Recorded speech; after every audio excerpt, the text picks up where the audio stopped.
In this lesson, we will explore the big ideas that are embedded in self-regulation. When considering self-regulation, we need to ask, is the learning activity long-term? Do students plan and assess their own work? Do students revise their work based on feedback?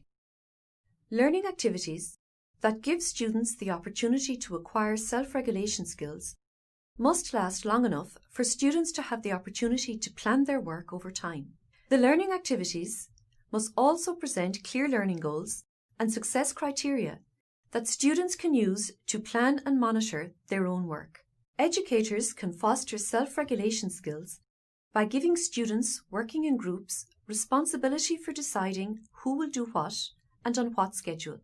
In the most successful learning activities, students receive feedback that is supportive of their progress towards clear learning goals, and they have the opportunity to act on that feedback in order to improve their work before it is considered final. Self-regulation involves a range of skills which become increasingly sophisticated as they develop over time. At the beginning of a semester, students who are new to self-regulation may need more explicit guidance, but over time, it can be a goal for educators to give students progressively more responsibility for their own learning. A learning activity is considered long-term if students work in it for a substantive period of time. If the learning activity is completed within a single class period, there is no time for students to plan the process of their work, nor to improve their work over multiple drafts. Length of time is a basic prerequisite for students' opportunity for self-regulation. Think about these situations and consider if the learning activity can be considered long-term or not. Students keep a journal about their nutrition over the course of a week. What about this learning activity? Is it long-term?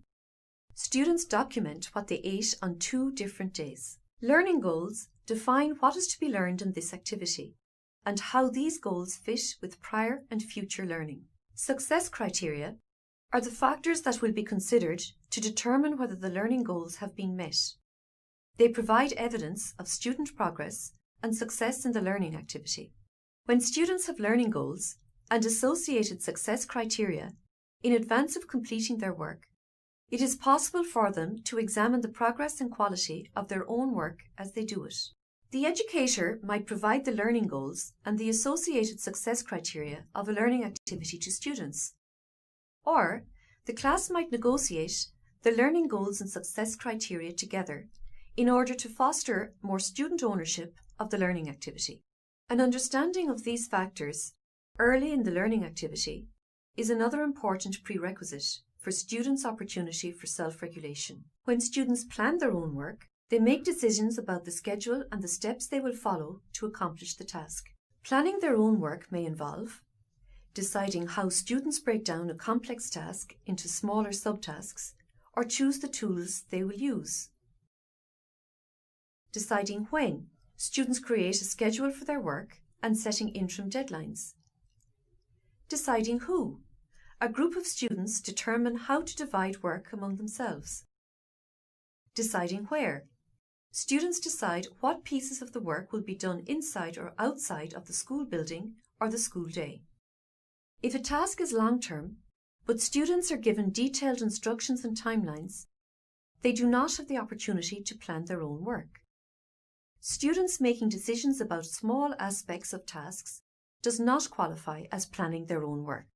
Think about these situations and consider if the students are planning their own work. Over 2 weeks, students work in groups to research and debate climate change with their classmates. Students decide who will research which aspects of the topic and who will speak at different points in the debate. Are students planning their own work in this situation? Over 2 weeks, students work in groups to research and debate climate change with their classmates. The educator assigns specific roles to each student. What about this situation? Over 2 weeks, students work in groups to research and debate climate change with their classmates. Students make their own deadlines for completing their research, writing their speeches, and practicing them. Are the students planning their own work in this case? Over 2 weeks, students work in groups to research and debate climate change with their classmates. Students follow the steps and timeline provided by the educator. Feedback may come from the educator or from peers. Students might also have the opportunity to revise their work based on their own deliberate process of self-reflection. Feedback can be one of the most significant influences on improving learning. Effective feedback helps students to address the gap between current performance and performance goals. It is more than simple praise. Comments such as good job or great work do little to help the student understand what constitutes great work. Effective feedback tells the student specifically what he or she is doing well and offers specific guidance to help move their learning forward. Is directly connected to the learning goals and success criteria, helps the student be more aware of progress along a learning path, and leads to reflection and planning of next steps. Think about the following scenarios and consider if the students have the opportunity to revise work based on feedback. Students learn about environmental conservation and create games in Kazoo where players make decisions to preserve the environment.